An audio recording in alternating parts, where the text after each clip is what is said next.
सब बच्चे हाथ जोड़ेंगे, है ना, और नमोकार मंत्र सब मिलके बोलेंगे। नमो अरिहंताड़, नमो सीताड़, नमो आयरियाड़, नमो वज्रायाड़, नमो लोय सब सावड़म। जय बोलिए देवादिदेव प्रथम तीर्थंकर आदिनाथ भगवान की। अंतिम तीर्थंकर वर्तमान शासन नायक महावीर भगवान की। इस युग के प्रथमाचार्य चक्रवर्ती आचार्य भगवान शांत सागर जी महान मुनिराज की। सभी को सादर जय जनेन्द्र। अनंत अनंत सिद्ध परमेष्ठी भगवानों की। सभी बच्चे जो ज्ञान दानव गुरुकुल के हैं, मिथिलापुरी तीर्थ क्षेत्र में आए हुए सभी महानुभाव, साधर्मी बंधु, ऑनलाइन वीडियो के माध्यम से जो भी लोग स्वयं के अध्ययन को, स्वाध्याय को, जिनवाणी माता की द्वादशांग जिनवाणी श्रवण करने का सौभाग्य जिनको भी प्राप्त हुआ है, उन सभी को सादर जय जनेन्द्र, जय दू जनेन्द्र। हम सभी लोग यहाँ पर किसी कक्षा आज लग रही है आपकी, और 20 सितंबर को है, इसलिए लिखवा रहे कक्षा नंबर कि कभी किसी की कोई क्लास मिस हो जाए, कुछ लोग ऑनलाइन भी देखते हैं, तो आगे पीछे अगर हो जाए तो नंबर से वो लोग सुन सकते हैं। अरहद दास सेठ की कथा यहाँ पे चल रही है। कहानी के अंदर कहानी यहाँ पे चल रही है। सबसे पहले गौतम गढ़धर के पास राजा श्रेणिक पहुंचे हैं भगवान महावीर के समूह शरण में। वहाँ सम्यक दर्शन को बढ़ाने के लिए राजा श्रेणिक ने कुछ कथा सुनने की भावना व्यक्त करी है। गौतम गढ़धर के श्री मुख से अरहद दास सेठ की कथा निकली है। उस अरहद दास सेठ की कथा के अंदर बढ़ते बढ़ते वहां पर अरहद दास सेठ किस प्रकार का था, वहां पर कोई उनको कहानी सुना रहा है, और उस कहानी के अंदर फिर कहानी चल रही है 7 दिन की कहानी, यमदंड लोकपाल की और उनके राजा यशोधन की। 7 दिन तक की कहानी यहाँ पर पूरी हो चुकी है। कुछ समझाने का प्रयास वहां पर किया जा रहा है उस राजा को, कि राजा ने किस प्रकार कोई गलती करी है। वह राजा अपने यमदंड लोकपाल को दंडित कर रहा है, तो यमदंड लोकपाल अलग अलग प्रसंगों के माध्यम से प्रतिदिन कुछ कहानी सुना रहा है। अरहद दास सेठ की कहानी याद है ना, कि वहां पर भी एक राजा है और एक सम्यक कौमुदी ग्रंथ का नाम, जिस नाम से पड़ा कौमुदी महोत्सव।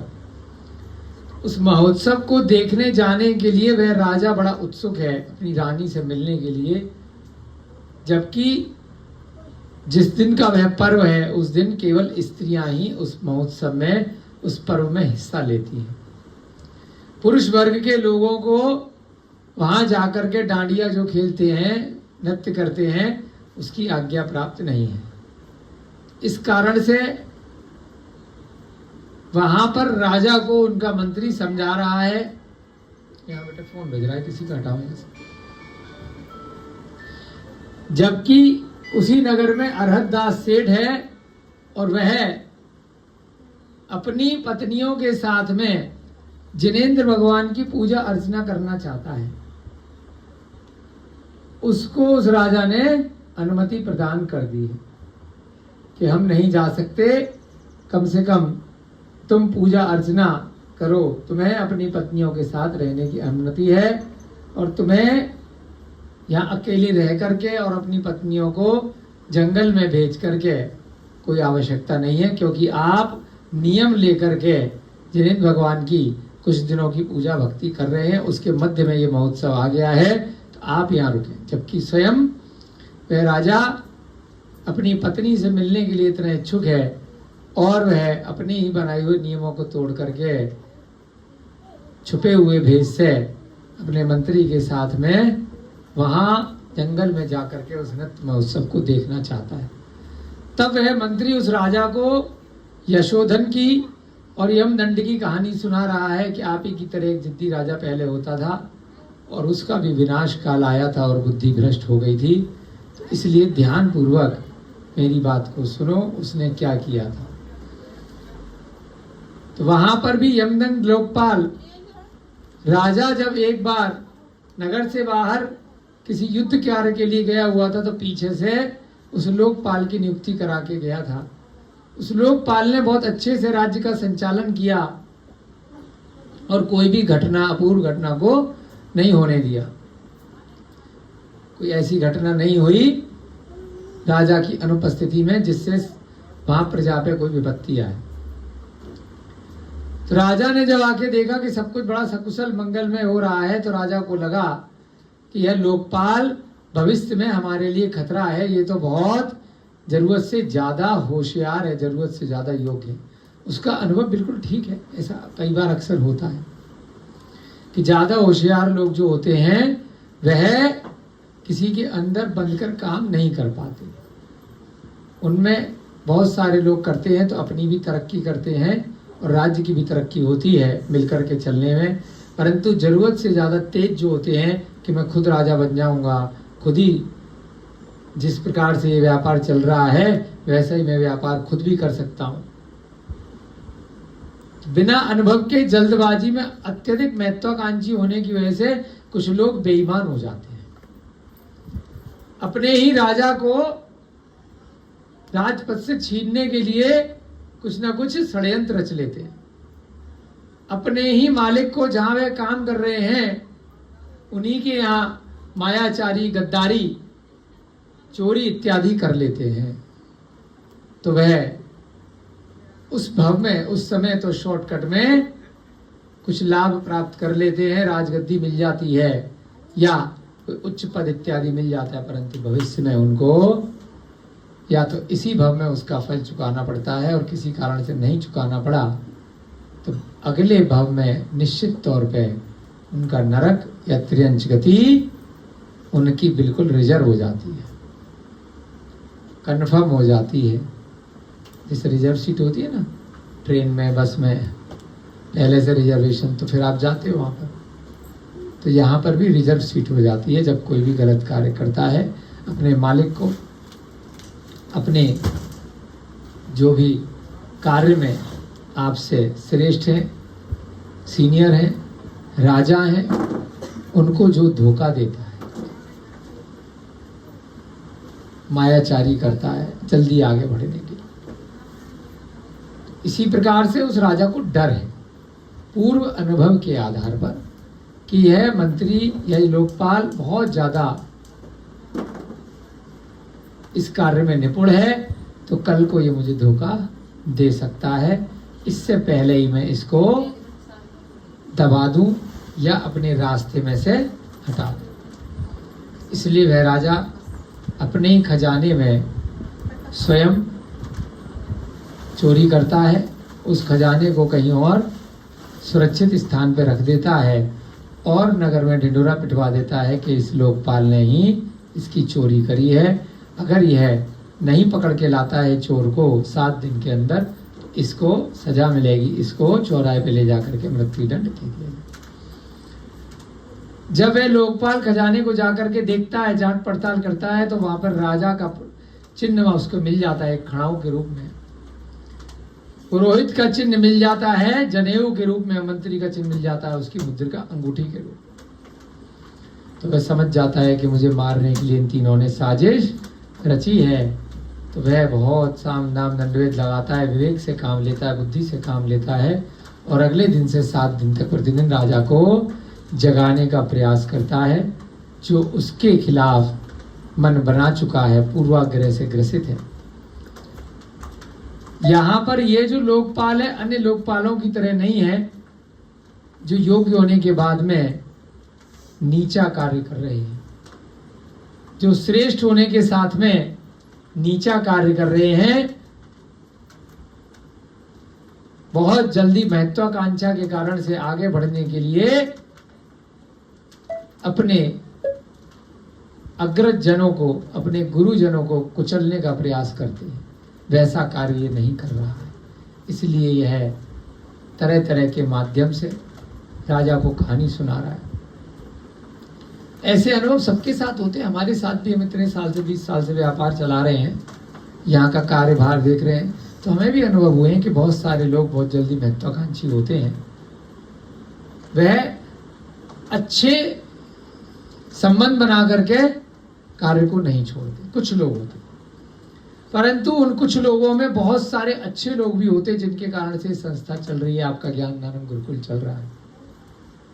श्रेष्ठ होने के बाद भी, योग्य होने के बाद भी वह मिलकर के चलते हैं, कंधे से कंधा मिला करके चलते हैं और एक 11 होकर के कार्य बहुत तेजी से आगे बढ़ता है। और जब 3 लोग ऐसे मिल जाते हैं तो 111 हो जाता है। तो कई लोग ये सोचते हैं कि हमने काम बहुत अच्छे से सीख लिया है, हम इनके अंडर क्यों काम करें, हम तो यह कार्य खुद अकेले बहुत अच्छे से कर सकते हैं, हमें वेतन बहुत ज़्यादा मिलेगा, हम अपने मालिक बन के रहेंगे। और उसके लिए वो शॉर्टकट अपना लेते हैं, कुछ मायाचारी का कार्य कर लेते हैं, कुछ बेईमानी कर लेते हैं, कुछ छल कपट कर लेते हैं। उसके अलावा अगर वह सीधे तौर पर यदि अपना कार्य करे तो कोई दिक्कत नहीं है, परंतु अपना कार्य करने के लिए कई लोग कई व्यापारों में अपने मालिक को, अपने गुरु को, जहां से उन्होंने वह कार्य सीखा है, उन्हीं के साथ धोखाधड़ी करते हैं। उन्हीं के मिलने जुलने वालों को वह सस्ते रेट पे माल बेचने लगते हैं। कपड़े की दुकान है किसी की, किसी कर्मचारी ने 4 साल वही काम सीखा, मैं भी कर सकता हूँ ये काम, मैं क्यों 10, 20, 50 हजार, 10, 5 हजार में काम करूँगा। उसके बाद पास में दुकान खोल ली और सस्ता माल बेचने लग गए उन्हीं के ग्राहक को। लोहे का काम किया, मोबाइल का कोई भी काम उदाहरण के तौर पर, तो ये सब मायाचारी कहलाती, ये सब धोखाधड़ी कहलाती, गद्दारी कहलाती। आप कार्य सीखिए, उसके बाद अपना कार्य कीजिए, कोई दिक्कत नहीं, कोई परेशानी नहीं है। गुरु मालिक जो भी आपका आचार्य है, सीनियर है, खुश होगा, सम्यक दृष्टि होगा तो। परंतु अगर उन्हीं के जो व्यापारिक संबंध हैं उन्हीं में आप अगर छेद करेंगे तो इसको कहते हैं जिस थाली में खाया उसी में छेद किया। जिनसे काम सीखा उन्हीं के साथ धोखाधड़ी करी। तो यहां पर इस राजा को यही डर है। कोई राजा अगर दोनों पक्ष देखे जाएं तो राजा भी अपनी जगह ठीक है, कि उसको डर है कि मैं राज्य का संचालन, प्रजा का संचालन ठीक ठाक कर रहा हूं और ये अगर व्यक्ति बेईमान निकला तो मुझे भी मार डालेगा कल को और यह प्रजा को भी नुकसान पहुंचाएगा। परंतु कभी कभी किसी किसी जीव का अनुभव सही नहीं होता है। यहाँ पर यमदंड लोकपाल अन लोगों की तरह बेईमान नहीं है, इसलिए 7 दिन तक उसने कुछ ऐसे ऐसे प्रसंग सुनाए हैं जिससे राजा को थोड़ी दया आ जाए। और 7वें दिन की कहानी कल की हमारी समाप्त हो गई थी। 8वें दिन राजा अब यमदंड लोकपाल को मारने के लिए सोच चुका है। अब देखते हैं क्या होगा। 8वें दिन सभा में बैठे हुए तथा क्रोध रूपी अग्नि से दैदीप्यमान राजा ने यमदंड लोकपाल से फिर पूछा कि रे यमदंड, तूने चोर को देखा? उसने कहा, हे देव, कहीं भी नहीं दिखा। तब क्रोध से युक्त राजा ने सब महाजनों को बुलाकर कहा, भाई हम तो उसी दिन इसको दंड दे रहे थे, आप सब महाजन पैसे वाले लोग, धनाढ्य लोग यहाँ आए और कहे कि नहीं भाई इसको कुछ मौका दिया जाना चाहिए, आपके कहने पे 7 दिन मौका दे दिया था, टाइम ही खराब हुआ, कुछ हुआ तो है नहीं। हे महाजनों, देखो मेरा दोष नहीं है, यह धूर्त 7 दिनों में कथाएं कहकर मुझे धोखा दे रहा। 7 दिन से रोज आता है, सुबह से शाम तक टाइम पास करता है, और मैं भी ठीक से टेंशन में राज्य का संचालन नहीं कर पा रहा, अपने प्रतिदिन के जो क्रियाकलाप हैं वो नहीं कर रहा, इसी के चक्कर में पूरे दिन बिजी रहता हूँ, इसकी कहानी सुनता रहता हूँ, और अंत में कोई निष्कर्ष नहीं निकलता, कोई रिजल्ट नहीं निकलता। अब बाद में मुझसे मत कहना कि मैंने निर्दोष को, निरपराधी को मृत्यु दंड दे दिया। मैंने 7 दिन इसको पूरा की पूरा मौका दिया है, परंतु यह आलतू फालतू की यहाँ वहाँ की कहानियां सुना सुना कर टाइम पास करता रहता है, और जो काम इसको दिया है वह काम नहीं करता है। इनको भी लगा लो, अंकल जी को भी साथ में दे दो थोड़ा सा, अंकल जी बैठे बैठे करते रहो, हाँ सुनते भी रहो। हाँ, तो अब क्या कहा उसने कि महाजनों मेरा कोई दोष नहीं है, मैं तो 7 दिन से इसकी कहानियां सुन रहा हूं, परंतु ये मुझे धोखा दे रहा है। अब यदि चोर और चुराई वस्तुओं को ये नहीं देगा तो मैं इसके 100 टुकड़े करके दिशा रूपी स्त्रियों को निश्चित ही बलि प्रदान कर दूंगा।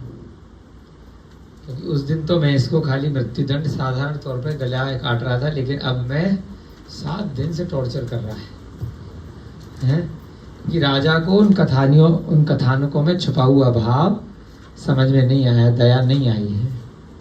अब क्या कह रहा है कि 100 टुकड़े करूंगा इसके, मारूंगा तो है ही, और सारे नगर में इसके 100 टुकड़े दिशा रूपी स्त्रियां हैं वहां बंटवा दूंगा, फेंकवा दूंगा, बलि दे दूंगा। राजा के इस वचन को सुनकर महाजनों ने यमदंड लोकपाल से पूछा, भो यमदंड, तुमने चोर, उसके द्वारा चुराई हुई वस्तुएं अथवा चोर का कोई अंग देखा है क्या? अब महाजनों ने पूछा है।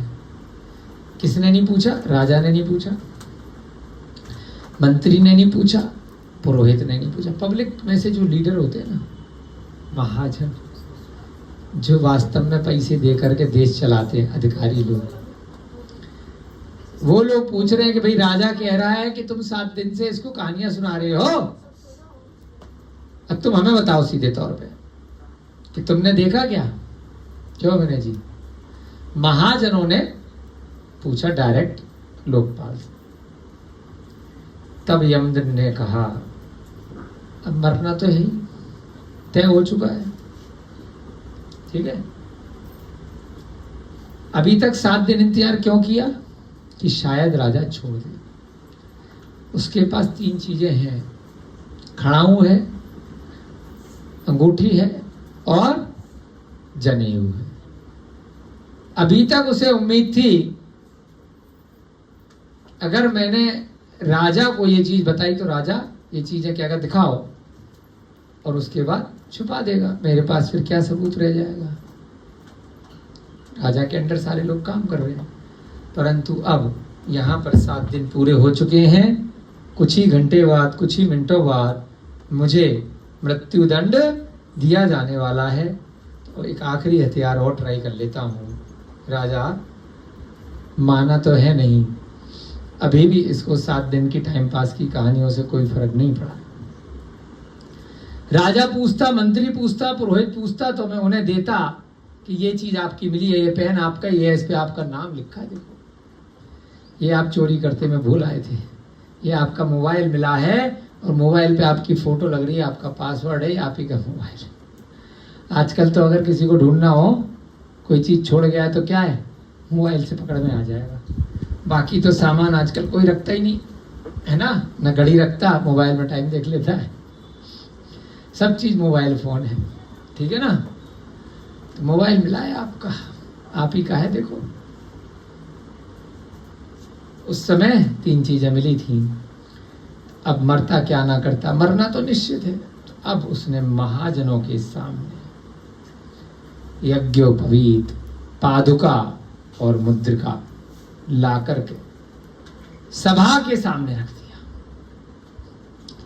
कि इतनी भीड़ के सामने रखेंगे और यह महाजन भी हैं, तब देखते हैं फिर राजा का क्या होता है। अभी तो अकेले में हम राजा को कहानी समझा रहे थे,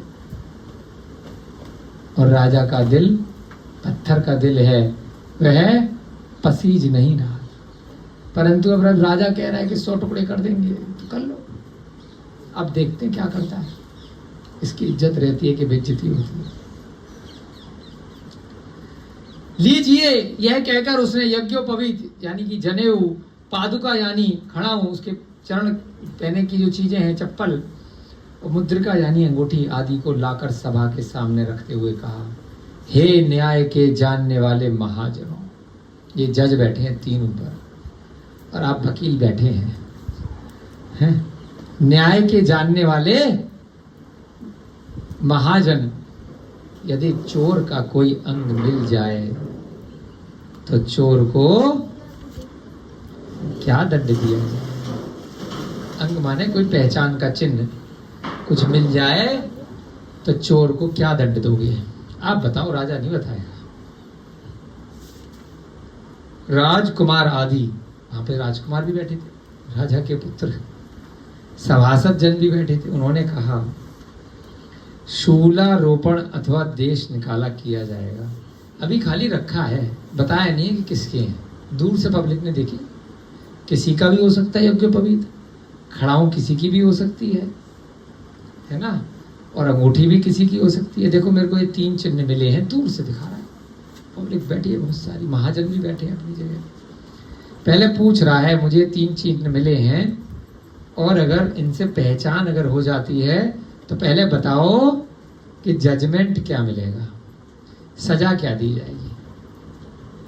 शूलारोपण, शूलारोपण माने सूली पे चढ़ा दिया जाएगा, ठीक है, सूल का आरोपण, या देश से निकाल देंगे, धक्के मार के यहां से निकाल देंगे। यंग दंड ने कहा, इस विषय में दृढ़ता है या नहीं, पहले बताओ, कंफर्म है? कल को पता चला कोई यहीं पर कोई आदमी है और आपने कहा नहीं नहीं इसके लिए वाला दंड नहीं है, आम जनता के लिए अलग दंड है, इसके लिए अलग दंड है। देखो पहले कंफर्म करो। दृढ़ता माने दृढ़ निश्चय है कि यही दंड मिलेगा। महाजनों ने कहा, यहां बोलती खतरनाक लाइन, महाजन जो लीडर है ना, जबकि उनके पास राइट नहीं है, फिर भी चौड़े में भूल गए, क्योंकि राजा ने महाजनों की तरफ इशारा कर दिया है। बताओ महाजनों क्या किया जाए इसका, तो वो महाजनों से अब इंटरेक्शन चल रहा है, डायरेक्ट संवाद। राजा तो साइड में हो गया, तो महाजनों ने एक गलती से एक डायलॉग मार दिया, ज्यादा जोश में आके। डायलॉग आप लोग भी सुन लो। यदि राजा भी चोर होगा तो हम लोग उसको भी दंडित कर देंगे। पावर अपने हाथ में ले ली, जैसे वर्तमान में नेपाल ने ली, कभी पाकिस्तान में परवेज मुशर्रफ ने ली थी, है? बाद में परवेज मुशर्रफ ने तख्ता पलट किया था नवाज शरीफ का, और बाद में नवाज शरीफ को भी देश निकाला मिला। कभी बांग्लादेश में भी ऐसी क्रांति हुई और कभी सीरिया में भी हुई थी, है ना, कभी अलग अलग देशों में होती रहती है। तो जब पब्लिक अपने हाथ में शासन ले लेती है तो राजा तो अकेला है, क्या कर लेगा? जब तक पब्लिक है तभी तो ऑर्डर दे रहा है। जब अंग्रेज मुट्ठी भर थे, जब पब्लिक ऑर्डर मांग रही थी, तब वह देश पे शासन कर रहे थे। और जब मंगल पांडे की क्रांति हुई तो पब्लिक उनके साथ आ गई। तो एक लेवल तक देश आजाद होने ही वाला था, परंतु कुछ लोगों ने उनके यहाँ भी गद्दारी कर दी। परंतु बाद में उस क्रांति के अनुभव से जब महात्मा गांधी, भगत सिंह, सुखदेव, राजगुरु का गुट, चंद्रशेखर आजाद का गुट और इधर सुभाष चंद्र बोस की सेना, बहुत सारे अन्य लोगों ने सामूहिक रूप से हर तरीके से चारों तरफ से घेर लिया, तो पब्लिक जब अंग्रेजों के अगेंस्ट हो गई तो आराम से एक एग्रीमेंट करके, बिठा करके, एक संधि करके बहुत आराम से, प्यार प्यार से, शांति से देश छोड़ के चले गए, नहीं तो मारे जाते। एग्रीमेंट किया था प्रॉपर, है ना, लॉर्ड माउंटबेटन प्रॉपर। हाँ, तो उन्होंने एग्रीमेंट करके देश की सत्ता पब्लिक को दे दी कि आप चलाओ, हम जा रहे हैं, अब हमारी दाल यहाँ पे नहीं करने वाली। प्रॉपर तरीके से बिठा करके एक बीच का रास्ता निकाला 1947। ऐसे अनादि काल से इस प्रकार से चीजें चलती आ रही हैं। ये सब चीज अभी हमारे काल में हुई है तो हमें पढ़ाया जाता है, सुनाया जाता है। हम तो 1947 में पैदा नहीं हुए थे, है ना, आप लोग भी नहीं हुए होंगे, लेकिन बहुत ज़्यादा पुरानी घटनाएं नहीं है, 100 साल के अंदर की घटनाएं हैं। अभी 2025 चल रहा है तो थोड़ा बहुत अपन लोगों को पढ़ाया जाता है, बताया जाता है, उन अनुभवों से हम लोग सीखते हैं।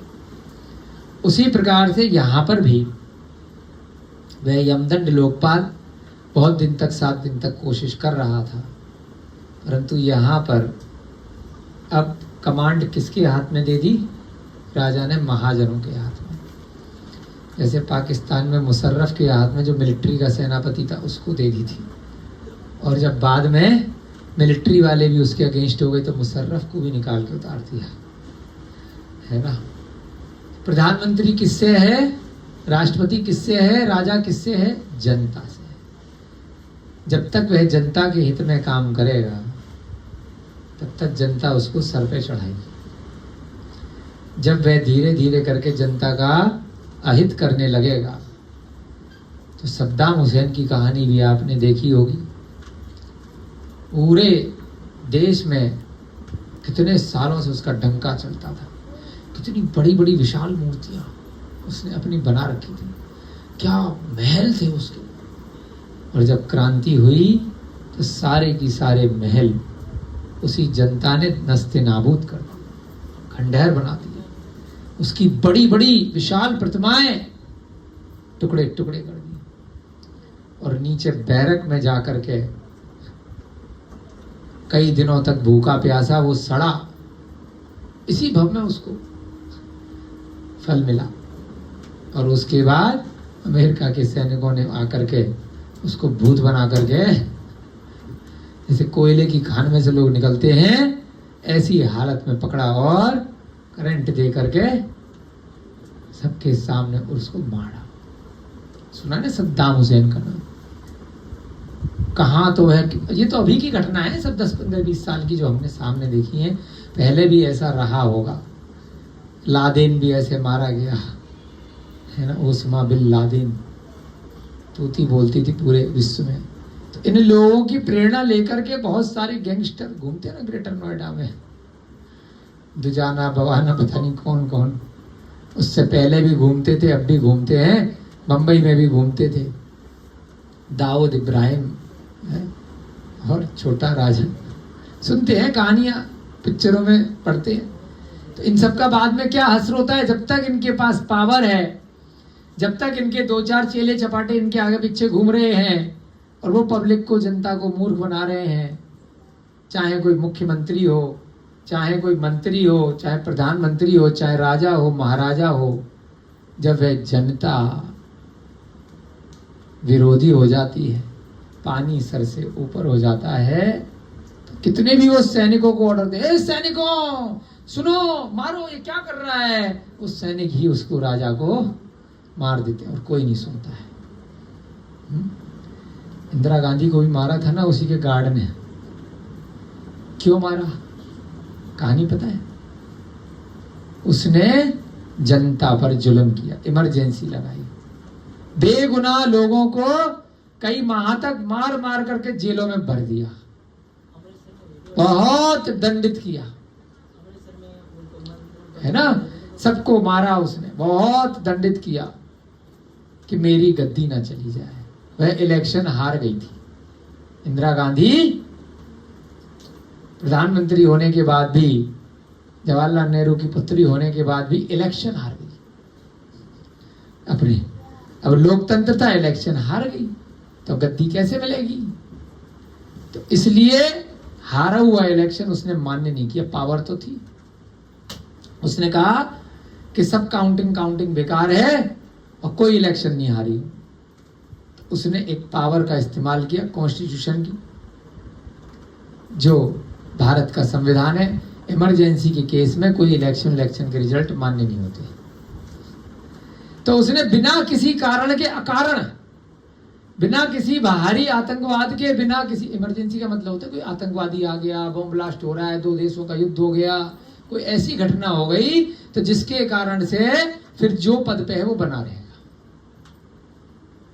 तो इसलिए उसने उस कॉन्स्टिट्यूशन की पावर का दुरुपयोग किया और जबरदस्ती की इमरजेंसी लगा दी 6 माह तक, 1983 में, है ना, कि अब हम ही पावर में बने रहेंगे, कोई नहीं पूछेगा। तो उस इमरजेंसी का दुरुपयोग करके उसने जो भी दूसरे लोग थे जो उसके कंपटीशन में थे, उन सबको उठा करके जेलों में भर दिया और खूब टॉर्चर किया, बहुत हत्याएं करवाई, बहुत मारा। अब बेचारे कुछ कर नहीं पाए, सरदारों को भी मारा। तो उन्होंने, उनका जो गार्ड था, अपने धर्म, उनको लगा कि गलत हो रहा है, तो उन्होंने अपने घर में ही उसको मार दिया। बड़े बड़े उसके, इंदिरा गांधी के वैद्य थे, बड़े बड़े ज्योतिष थे, बड़े बड़े वास्तु वाले थे। जब आयु कर्म पूरा हुआ, कोई कुछ नहीं कर पाए। किसी कार्य से बाहर जा रही थी तो ज्योतिष ने कहा आज बाहर नहीं जाना, आज ग्रह की दशा तुम्हारे लिए ठीक नहीं चल रही है, आज तुम्हारे साथ कोई बहुत ही अशोभनीय घटना हो सकती है, कोई दिक्कत आ सकती है, इसलिए घर में ही रहो। परंतु जब आयु कर्म पूरा है, बाहर सुरक्षित रहती, घर में ही मार दी गई, है ना। घर में ही बाथरूम में आदमी फिसल जाता है, घर में ही भूकंप आ जाता है, घर में ही आग लग जाती है जब आयु आती है। तो इस प्रकार से उसके साथ भी हुआ। तो यहाँ पर भी इन वर्तमान के प्रसंगों से जो हमारे छोटे मोटे अनुभव में आए हैं, आपके भी अनुभव में इसके अतिरिक्त भी बहुत सारी घटनाएं ऐसे आपके व्यक्तिगत अनुभवों में रही होंगी, तो उससे इस कहानी को थोड़ा लिंक करने का प्रयास करना। जो लोकपाल ने जब महाजनों से कहा तो ताव में आकर के महाजनों ने प्रजा के सामने डंका बजवा दिया कि देख ले, अगर राजा भी चोर निकला तो उसको भी यही दंड देंगे, और लोगों की क्या बात है। बस अब तो मुस्कुरा गया यमदंड, यही तो कहलवाना था आपके मुंह से, है। इस विषय में हम लोगों की शपथ है। महाजनों ने शपथ ले ली और यहाँ राजा पसीने पसीने हो गया। और क्या बोल गए, मेरे से पूछ तो लेते, क्योंकि उनको थोड़ी ना मालूम है कि राजा ही चोर है। अभी तो दूर से दिखाई है, खड़ा हो मुद्रिका और यज्ञ को भी ये चिन्ह मिला है चोर का, अब ढूंढेंगे किसका है। इस प्रकार सभासदों का निश्चय जानकर यमदंड ने कहा, हे न्याय के जानने वाले महाजनों, यह वस्तु है, 3 आइटम है, और ये चोर है। इशारा कर दिया। अब जैसा आप लोगों के मन में रुचे वह करो, मैं भाग रहा। क्योंकि अभी तो तुम पलटोगे, अभी तो डायलॉग मारा था, काम तो तुम्हारा राजा से ही निकलना है, नौकरी तो उसी की करते हो, मैं तो भाग रहा हूं भाई।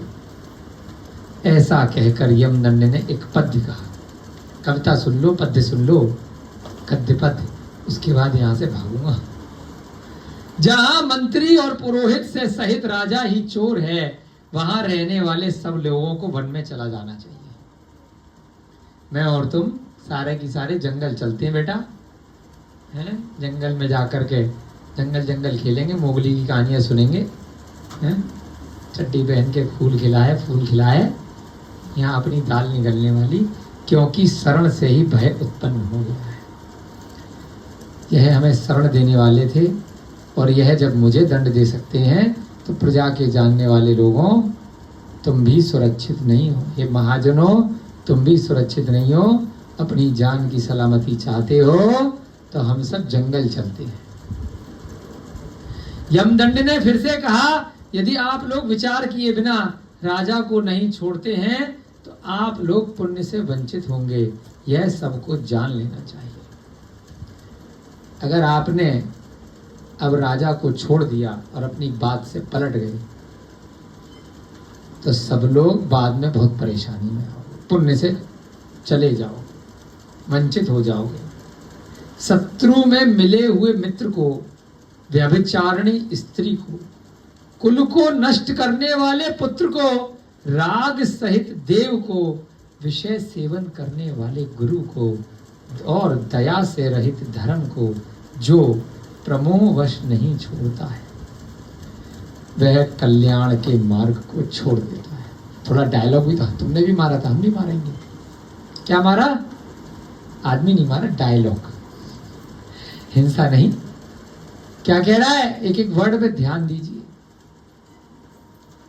शत्रु में मिले हुए मित्र को पता चल गया कि मेरा दोस्त है विनय और ये मेरे शत्रु से मिला हुआ है, अच्छा आदमी नहीं है, ये हमारी संस्था का अहित करने वाले कोई भैया जी हैं, उनसे मिले हुए हैं। संकल्प भैया जी मान लो, कोई यहाँ पर संस्था में बेईमानी करके गया है, शत्रु है। अगर उसके साथ जाकर के दोस्ती कर ली तो ये भी मेरा मित्र भी शत्रु हो गया। फिर भी मैंने इसको पाल रखा है, तो इसी को बोलते आस्तीन का सांप। जानते हुए भी, अगर जब तक नहीं जानते थे तब तक कोई दिक्कत नहीं है। शत्रु में जो मित्र मिल गया है और मैं मोहवश उस मित्र को नहीं छोड़ रहा, तो मैं अपने सच्चे मार्ग को, कल्याण के मार्ग को छोड़ रहा हूं। मेरी स्त्री का मुझे कन्फर्म है कि व्यभिचारिणी है। व्यभिचारिणी माने दूसरे के साथ इसका मेल जोल है, गलत कार्य कर रही है? इसके गुण अच्छे नहीं है, पर पुरुष सेवन है, या इसके भाव पर पुरुष को देख करके अच्छे नहीं रहते। फिर भी उस स्त्री को मैं मोहवश झेल रहा, कुछ कर नहीं पा रहा, तो क्या है, मैं परेशान रहूंगा। वह बाद में किसी ना किसी दिन बहुत बड़ा धोखा देगी। कुल को नष्ट करने वाले स्वयं के पुत्र को, ऐसा मेरा स्वयं का पुत्र जो मेरी कुल परंपरा को, मेरे रघुवंश की परंपरा को, मेरी क्षत्रिय परंपरा को मिट्टी में मिला रहा है, शराब पी करके आ रहा है, दुराचार करके आ रहा है, चोरी करके आया है, व्यसन पाल रहा है, और मैं उसके मोह के कारण से क्या कर रहा हूं? उस मोह के कारण से मैं उसको दंडित नहीं कर रहा, समझा नहीं रहा, और उसको बचाने का हर तरह से प्रयास कर रहा हूं। पुत्र मोह में जब तक तू अंधा रहेगा, माँ आंखों पे पट्टी बांध के रहेगा, जब तक पुत्र तो गड्ढे में गिरेगा ही, पिता भी, और पूरा की पूरा वह कुल, पूरा की पूरा वंश वह समाप्त हो जाए। ऐसा होता है ना? दुर्योधन ने भी किया है, बहुत सारे लोग करते हैं।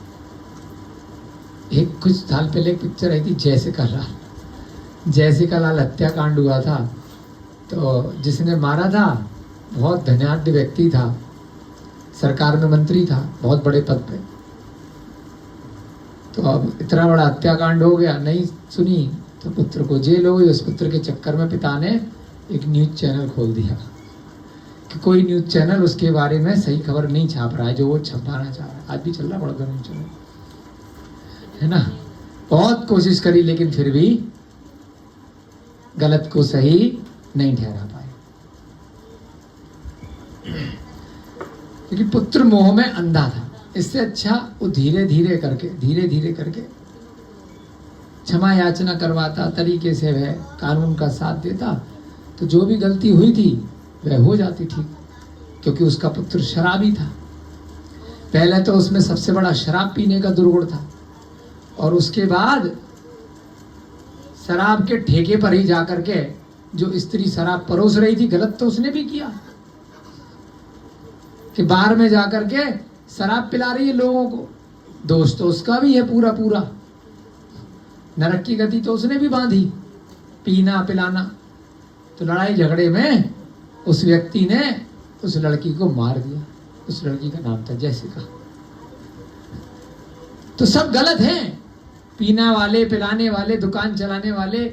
जैन धर्म की दृष्टि से तो सबको नरक पर्यंत गति मिलने वाली है। किसी को इसी जन्म में मृत्युदंड मिल जाता है, किसी को अगले जन्म में बहुत दुख होते। तो पुत्र मोह में ज्यादा नहीं पड़ना चाहिए। अगर पुत्र पता चला कि मांस का सेवन कर रहा है, गलत कार्य कर रहा है, तो उस पुत्र को भी अपने से दूर कर देना चाहिए। जो नहीं करता है तो कुल को नष्ट कर देता है। राग सहित देव को सुन लो भाई, 5 बज गए ना। बहुत सारे लोग यहाँ पे अन्यमती भी हैं, जो पूरी तरह से अभी सम्यक दृष्टि नहीं हुए। वीडियो के माध्यम से भी सुन रहे होंगे, यहाँ पर भी प्रत्यक्ष रूप से विराजमान है। राग सहित देव कौन से होते हैं? जो भी निर्ग्रंथ देव नहीं है, वीतरागी देव नहीं है, जिन्होंने राग और द्वेष को हमेशा हमेशा के लिए नहीं छोड़ दिया है, जो अपनी पत्नी के साथ बैठे हैं, चाहे कैलाश पे बैठे हो, चाहे वृंदावन में बैठे हो, हैं, चाहे अन्य स्थानों पे बैठे हैं।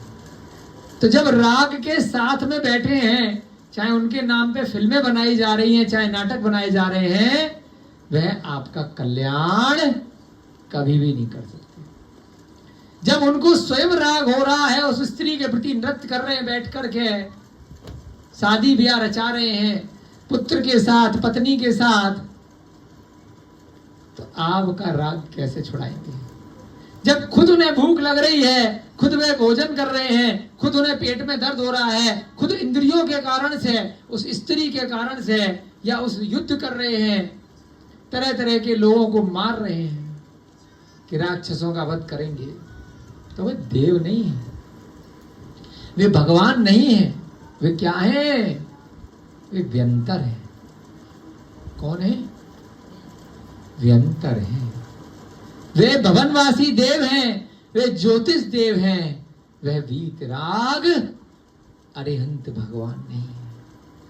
अरिहंतों में और रागी देवों में फर्क है। रागी देव कभी भी आपका कल्याण नहीं कर सकते, वे तो खुद परेशान है संसार में। भूत पिशाच राक्षस, चाहे वे महकाल हैं, चाहे वे बहुत सारी देवियां हैं, चाहे बहुत सारे देव हैं, वह आपकी समस्याओं को आपको लगेगा कम कर लेंगे, परंतु जब उनके सुपर बॉस का भी बॉस आपको पता है, तो पहले बॉस के पास जाओगे या बॉस के पास जाओगे? बॉस का बॉस कौन है? तीर्थंकर है, अरिहंत है, सिद्धात्माएं हैं, वही केवल वीतराग है। तो हमें भक्ति किसकी करनी है? अगर संसार से बाहर निकलना है, अगर कल्याण का मार्ग प्रशस्त करना है, अगर कोई भी निदान नहीं बांधना है, मनुष्य पर्याय के, देव पर्याय के, चक्रवर्ती के, अर्ध चक्रवर्ती के सुखों को भोगने की भावना नहीं करनी है, इस संसार समुद्र से हमेशा हमेशा के लिए, इन चतुर्गतियों से, देव, नारकी, मनुष्य और त्रियंच गतियों से हमेशा हमेशा के लिए मुक्ति को प्राप्त करना है, तो सिर्फ और सिर्फ सच्चे देव की पूजा, आराधना, भक्ति करनी है, वही सम्यक दर्शन। सरागी देव आपको भूत प्रेत तांत्रिक मिलवा सकते हैं जिन्न बना करके, परंतु वो क्या देंगे? छोटे मोटे सुख, लेकिन अंत में दुख ही दुख, थोड़ा सा सुख और उसके बदले में कई हजार गुना बड़ा दुख। 63 सलाका पुरुषों में नारायण और प्रतिनारायण आया करते हैं। कितने होते हैं नारायण? एक 24 में कितने होते हैं अभिषेक जी? 63 सलाका पुरुष जिनको महापुरुष की संज्ञा देते हैं, उनमें 12 नारायण और 12 प्रतिनारायण हुआ करते हैं। हाँ, 9 होते हैं, है ना। चक्रवर्ती भी हुआ करते हैं, 24 तीर्थंकर हुआ करते हैं, 9 करके वो भी होते हैं। बलभद्र, नारायण, प्रतिनारायण, हाँ, चक्रवर्ती और वह तीर्थंकर। नारायण थे श्री कृष्ण, नारायण थे लक्ष्मण, प्रतिनारायण थे रावण और प्रतिनारायण थे जरासंध, नारायण थे त्रिप्रष्ट, नारायण थे बहुत सारे और जीव, चक्रवर्ती भी बहुत सारे रहे। सगर चक्रवर्ती, शुभोम चक्रवर्ती, भरत चक्रवर्ती, 3 चक्रवर्ती तो आपको प्रसिद्ध हैं, शांतिनाथ, कुंथनाथ और अरहनाथ। कामदेव चक्रवर्ती और तीर्थंकर। कितने सारे चक्रवर्तियों की कहानी, कितने सारे अर्ध चक्रवर्ती की कहानी। अर्ध चक्रवर्ती को ही नारायण कहा करते हैं। नारायण और प्रतिनारायण कितने वर्ष का सुख, किसी का 1000 वर्ष का, किसी का 15,000, 18,000, 1,00,000 वर्ष, जैसी उसकी आयु। लेकिन अंत में जाकर के कहाँ की टिकट, कहाँ जाता है? क्यों अंकल जी, कहाँ गए श्री कृष्ण जी? हाँ, कहाँ गए लक्ष्मण जी? कहाँ गए रावण जी? क्यों गए? क्यों गए? नहीं, क्यों गए? पिछले जन्म में बहुत बड़ा तप किया, बहुत तप किया, परंतु सरागी देवों के चक्कर में पड़ गए और साथ साथ निदान बांध लिया कि मुझे ये पद मिल जाए। करने बैठे थे तपस्या मोक्ष पद की और बीच में मांग लिया कोई छोटा सा कार्य। बने थे मुनि महाराज और मांग लिया प्रधानमंत्री का पद, मांग लिया गवर्नर का पद, मांग लिया बड़े व्यापारी का पद, मांग लिया भवनवासी में किसी व्यंतर का पद, है ना, किसी देव का पद, मांग लिया विद्याधर का पद, मांग ली थोड़ी सी हवा में उड़ने की विद्या, है कि मुझे उड़ने की विद्या मिल जाए, मांग ली छोटी मोटी रिद्धि, थोड़ी सी बुद्धि। मांगना क्या था? मोक्ष पद। मांगना क्या था? सिद्ध पद। मांगना क्या था? अरिहंत पद। मांगना क्या था कि अब मैं कुछ मांगने लायक ही नहीं बचूं, मेरे सारे संसार के कार्य अब पूरे हो चुके हों, मेरी सारी इच्छाएं ही समाप्त हो जाएं। मांगना ये था, लेकिन मांग लिया कुछ इच्छाएं। तो जो भी व्यक्ति कल्याण के मार्ग में जाता है तो जिसकी पूजा करता है उसके जैसा बन जाता है। अगर सरागी देवों की पूजा करोगे जो खुद परेशान हैं, तो वह जड़ से आपकी परेशानी को समाप्त नहीं करेंगे। ऊपर ऊपर से जैसे पेन किलर काम करता है, फुस फुस फुस, क्रोसिन काम करती है, 2 घंटे के लिए बुखार दूर। जड़ से काम करना है तो रोहिता जी की आयुर्वेद की नेचुरोपैथी की दवाएं लो, हैं, जड़ से इलाज करो। तो जड़ से अगर समूल नाश करना चाहते हो अपने कर्मों के बंधन को, तो किसकी पूजा करो, किसकी आराधना करो? मात्र निर्ग्रंथ देवों की। णवोकार के अंदर जो 5 पद आए हैं, सिद्धों की, अरिहंतों की, सच्चे आचार्यों की, उपाध्यायों की, इस लोक में जो सच्चे साधु हैं, जो भावलिंगी साधु हैं, उनकी। इनके अतिरिक्त किसी भी व्यक्ति की पूजा मत करो, गुणों की पूजा करो, तब तो कल्याण के मार्ग को जाओगे। किसने कहा?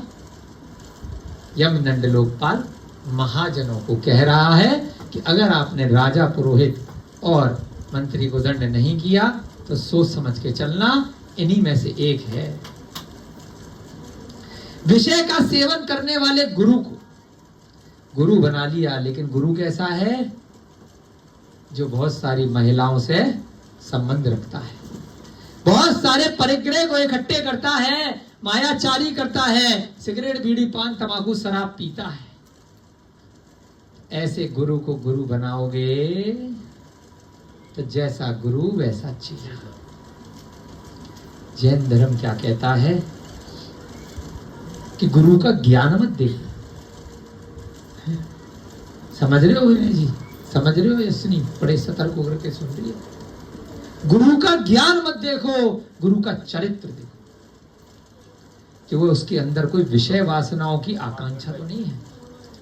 सामने कुछ और पीछे से कुछ, कैमरा बंद होने के बाद, पब्लिक जाने के बाद, माइक बंद होने के बाद, कमरा बंद होने के बाद वो क्या करता है? चरित्र देखो। अगर विषयों से युक्त गुरु है तो वो सच्चा गुरु नहीं है। इसीलिए जो स्कूलों और कॉलेजों में गुरु है ना, वो गुरु नहीं है, वो क्या है? सर है। सर है आपके, खोपड़ी है वो। पैसा लेकर के वे सारे कार्य कर रहे हैं और वे खुद भी सारे कार्य करते हैं, तो बच्चे भी सब कार्य करते हैं। वे संस्कार नहीं देते, इसलिए उनको गुरु नहीं कहते। उनको क्या कहते हैं? टीचर कहते हैं। टीचर के नाम की तो शराब भी बिक रही है टीचर नाम से, इसलिए उनको क्या कहते हैं? टीचर कहते हैं। उनको सर कहते हैं, उनको आचार्य, उनको गुरु नहीं कहते। इसलिए यहां पर गुरुकुल नाम रखा गया, यहां स्कूल नाम नहीं रखा गया, क्योंकि यहां पर गुरु कौन है? जिनका चरित्र है, जो सामने भी वही है और पीछे भी वही है। उनके चारों तरफ आप कितने भी कैमरे लगा के देख लो, उनके पास भले ज्ञान शून्य हो, जीरो हो, लेकिन चरित्र में जो अच्छे हैं उन्हीं को यहाँ गुरुकुल में गुरु बनाया जाता है। तो विषयों का सेवन करने वाला अगर गुरु है तो वह आपको गर्त में गिराएगा। कौन कह रहा है? वो यम दंडोपाल महाजनों को कह रहा है। हम क्यों पढ़ रहे हैं? क्योंकि हम भी इससे शिक्षा लेंगे। एक एक शब्द से हमें उसके अंदर छुपे हुए भावों को समझना है। कहानी तो आप 1 घंटे में 10 पेज पढ़ लोगे, हम तो एक ही पेज पढ़ पाते हैं। दया से रहित धर्म को, अरे ये मेरा धर्म है, इस धर्म में मारना बताया है, काटना बताया है। जब तक ये कायनात रहेगी, जब तक सारे की सारे मेरे धर्म को मानने वाले होने चाहिए। जो भी मेरे धर्म को मानने वाले नहीं है वे सभी काफिर हैं, है ना? मेरे धर्म को मानने वाले हैं वही केवल जन्नत का नूर देखेंगे, बाकी तो सब जहन्नुम जाएंगे, नरक जाएंगे। और ये सब बात करते करते खाट खाट खाट, आग लगाना, मारना, काटना, ये भी मार रहा है, वो भी मार रहा है। धर्म के नाम पर इस संसार में जितने युद्ध हुए हैं वे अहिंसा के लिए कभी नहीं होते, क्योंकि अहिंसा तो अंदर से आती है। हाँ, अरे जिन्होंने भी बनाने नहीं दिया, हम किसी पे पर्सनल कमेंट नहीं कर रहे, अन्यथा मत लो। केवल एक वाक्य को बता रहे हैं। कोई भी धर्म आप देख लीजिए जो दया से रहित है, जिसका मूल अहिंसा नहीं है, कहीं पर भी जैन शब्द नहीं आया, कहीं पर भी बुद्ध शब्द नहीं आया, कहीं पर भी हिंदू शब्द नहीं आया, कहीं पर भी क्रिश्चियन शब्द नहीं आया, कहीं पर भी मुस्लिम शब्द नहीं आया, कहीं पर भी पारसी शब्द नहीं आया, कहीं पर भी और अन्य शब्द नहीं आए। इन सबका सार देख लो, सबका सार अहिंसा है। लेकिन उनके मानने वाले लोगों ने अपने कुछ क्षणिक फायदे के लिए, लाभ के लिए उनमें से गलत चीजें ले ली। वैदिक धर्म के अंदर भी कुछ लोगों ने बलि प्रथा को प्रमुखता दे दी, मान्यता दे दी। अन्य धर्मों में मन से विचार रखने वाले बहुत सारे मनुष्य आ गए और उन्होंने अपने मन से पुस्तकों की रचनाएं कर दी, ग्रंथों की रचनाएं कर दी, स्वयं भगवान बन गए कि मुझे पूजो, मैं भगवान हूं। श्री श्री श्री श्री श्री श्री श्री श्री श्री श्री श्री श्री श्री 100 बार श्री लिख करके 1008 मैं ही भगवान। अपने नाम के आगे खुद श्री श्री श्री श्री लिखने लग गए। पहले एक बार लिखा, फिर किसी दूसरे ने 2 बार, फिर 3 बार, अब तो 6 बार लिखे। हमने श्री नाम लिखा एक आदमी के आगे कि 5-6 बार श्री लिखा और 1000 भी लिख दिया आगे। तो ऐसे ऐसे लोग जीवित होते हुए भी स्वयं को भगवान मान रहे हैं, सभी विषय वासनाओं से युक्त हैं। परीक्षा करनी है आपको। जो भी ऐसा धर्म है जो किसी भी जीव की हत्या का संदेश देता है, प्रेरणा देता है, तो वह दया रहित धर्म है। वह आपका भी कल्याण नहीं करेगा और जो उसको मान रहे हैं, जो बता रहे हैं, उन सबका भी कल्याण नहीं करेगा। जो भी इनको किसी मोहवश नहीं छोड़ता है, वह कल्याण के द्वारा छोड़ दिया जाता है। तत्पश्चात महाजनों ने खड़ाओं को जब पहचाना, दिखाओ, अच्छा राजा चोर है, अनाउंसमेंट कर दिया, ऐसा ज्ञात किया। मुद्रिका से अंगूठी पहचान ली, इस पे तो ए लिखा है, ये तो इसकी अंगूठी है। मंत्री चोर है, ऐसा ज्ञात किया और यज्ञोपवीत देख करके पुरोहित चोर है, इस प्रकार जान लिया। महाजनों ने उसकी जांच पड़ताल करी। तदनंतर सबने एक साथ विचार कर राजा को पद से च्युत कर दिया। एक दिन पहले तक तो बात घर की घर में रहती, शांति से कहानियां समझाई जा रही थी, सेटिंग कर ली जाती, यमदंड को उसकी पद की बहाली दे दी जाती और थोड़ा बहुत रुपया पैसा हीरे जवाहरात इनाम में दे दिए जाते और बात दबा दी जाती। राजा भी रहता, पुरोहित भी रहता, मंत्री भी रहता, परंतु जब वह नहीं मान रहा है, सीधे सीधे संदेश को नहीं सुन रहा है, तो मजबूरी में आकर के तख्ता पलट। अकेला करता तो कौन सुनता। क्या किया उसने, मौके पे चौका मारा। जब भीड़ थी और प्रजा थी, उसके सामने जब उसको दंड दिया जा रहा था, तब उसने चिन्ह दिखाए कि देख लो क्या किया जाए। सब लोगों ने मिलकर राजा को पद से च्युत कर दिया और उसके पुत्र को राज्य दे दिया। तख्ता पलट आजकल की तरह नहीं किया, उसके बेटे को बिठा दिया और राजा को राजगद्दी से धक्के मार के निकाल दिया उसके बेटे के सामने। देखो, मंत्री को निकाल करके उसके भी स्थान पर मंत्री के पुत्र को वह पद दे दिया। पुरोहित को भी निकाल करके पुरोहित के भी पुत्र को स्थान दे दिया। इतनी गरिमा बना के रखी कि तुम्हारे बच्चों को वे स्थान दे रहे हैं और तीनों को धक्के मार करके नगर से निकाल दिया। ऐसा नहीं है कि अब साथ में रह लोगे, माल खाओगे, कोई बात नहीं, मेरा बेटा बन गया, मेरा बेटा IAS बन गया, क्या दिक्कत है, माल तो घर में आ ही रहा है। ऐसा नहीं किया। उन्हीं के सामने कितना बेइज्जत किया कि उनके बच्चों को तो बना दिया, परंतु टेलीफोन पे भी संपर्क नहीं है। अब टेलीफोन तो थे ही नहीं, देश में चारों तरफ किले की बाउंड्री है, जाओ धक्के खाओ। तीनों को नगर से निकाल दिया। जब तीनों को नगर से, राजा तक को निकाल दिया, कैसे निकाला है? पब्लिक थी, सैनिक अब साथ नहीं देंगे। जब युद्ध लड़ने गया था तब यही सैनिकों ने युद्ध जिताया था, बिना हथियार के धक्के से निकाल दिया। देखो, जब आदमी का समय आता है, पुण्य का उदय चला तो इसी पब्लिक ने राजा बनाया, पाप का उदय चला तो इसी पब्लिक ने बिना चाकू, बिना तलवार, बिना बंदूक के, बिना खड़ग, बिना ढाल, है ना, निपटा दिया। 3 आदमी और 3 लाख आदमी क्या कर लेंगे, भूत बना देंगे कपड़े उपड़े उतार करके, बाल नोच के। क्योंकि सैनिक भी तो विरोधी हो गए, सैनिक का पब्लिक के हिसाब से चलेंगे ना। अहो, लोगों ने क्या कहा, अहो विनाश के समय शरीर में रहने वाली बुद्धि भी चली जाती है। विनाश काले विपरीत बुद्धि, यह जो लोकोक्ति है वह सत्य है। जैसा कि कहा है, सोने का मृग नहीं होता। हिरन जो है सोने का होता है क्या? नहीं होता। ऐसा रामचंद्र जी जानते थे। कितना समय रह गया? 5 मिनट। रामचंद्र जी को पता था कि स्वर्ण का मृग, स्वर्ण का हिरण नहीं होता है, फिर भी राजा नहुष ने ब्राह्मणों को यान में जुटाया। अर्जुन ने ब्राह्मण, जमदग्नि ने गाय और बछड़े का हरण किया और धर्मपुत्र युधिष्ठिर ने 4 भाइयों तथा द्रौपदी रानी को जुए में दे दिया। सो ठीक ही है, क्योंकि प्रायः विनाश का अवसर आने पर सत्पुरुष बुद्धि के द्वारा छोड़। जब युधिष्ठिर जुआ खेल रहे थे ना, क्यों हुआ था वनवास और सारा उनके साथ कांड? क्योंकि जुए में भाइयों को भी हार गए थे और द्रौपदी को भी हार गए थे। सोने का मृग नहीं होता, फिर भी रामचंद्र उस मृग के पीछे दौड़े थे।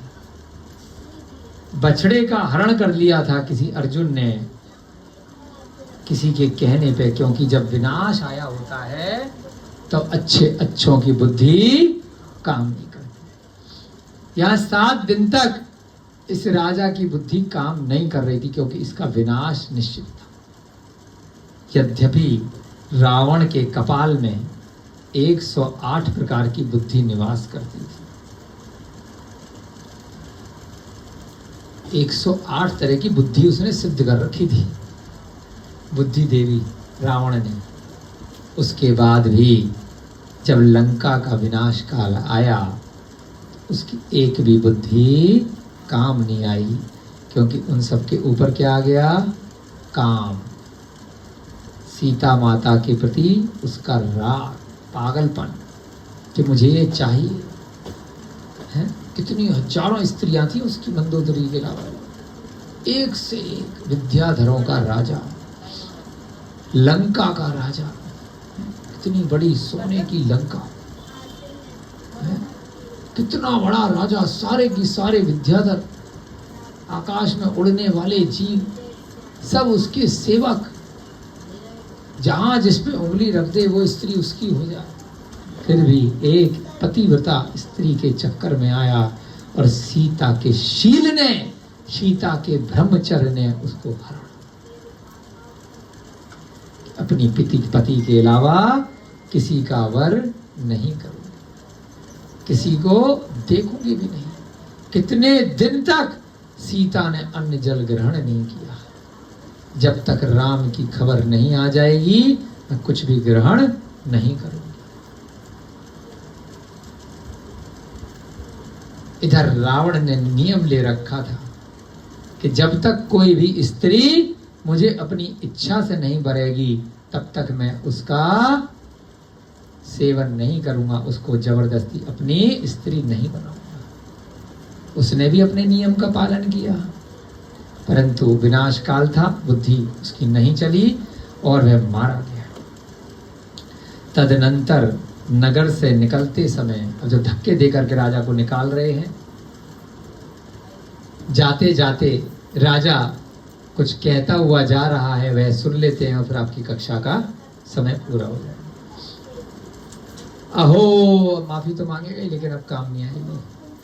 अहो, मैंने विचार किया था कि इस उपाय से यमदंड को मारकर सुख से राज्य किया जाएगा। मैं तो सोच रहा था कि यह यमदंड मेरे इस सुख पूर्व, जो सुख से मैं राज्य कर रहा हूं, उस शैया में यह कांटा है, कंटक है, इसलिए मैं इसको मार रहा था। परंतु कर्म का यह विपाक बीच में आ जाएगा, कौन जानता था। मैं तो सिर्फ इसलिए इसको मार रहा था कि इसको मारने के बाद मैं सुख से राज्य कर पाऊंगा, लेकिन इस सुख के बीच में मेरे ही किसी कर्म का यह विपाक, विपाक माने फल, फल माने उदय, मेरे ही किसी कर्म का उदय यहाँ बीच में आ जाएगा। मैं नहीं जानता था, माफी माफी माफी, लेकिन अब कोई उसको माफ करने वाला नहीं है। तो ध्यान रखिएगा, अपना बुद्धि, अपना विवेक हमेशा जागृत करके रखिए और अपने कर्मों को हमेशा अच्छा रखिए। अपने पूर्व जनित जो भी पाप हैं उनकी निरंतर अरिहंत भगवान द्वारा जो है रास्ते बताए हैं, जो मार्ग बताया है, उसके अनुरूप निर्जरा करते रहिए। निरंतर सम्यक ज्ञान की प्राप्ति के लिए कोई ना कोई कार्य करते रहिए, स्वाध्याय करते रहिए और अपना सम्यक दर्शन अपना मजबूत करते रहिए। यहाँ से कक्षा से जाने के बाद जो भी लोग हैं, जो भी इसको सुन रहे हैं, अपनी कषायों में, अपने पापों में अगर थोड़ी बहुत भी न्यूनता आती है, निम्नता आती है, कमी आती है, तो स्वाध्याय करने का फायदा है। नहीं तो केवल टाइम पास के लिए यहाँ बैठे हैं, ड्यूटी पूरी करने के लिए बैठे हैं, तो उसका कोई भी प्रयोजन, कोई भी फायदा नहीं है। इन्हीं भावनाओं के साथ में, भावों के साथ में आप लोग आगे निरंतर स्वाध्याय करें। ऐसी भावना के साथ में जय बोली महावीर भगवान की, अनंत आनंद सिद्ध परमेष्ठी भगवानों की, सभी को जय जिनेन्द्र, जय दू, जय दू।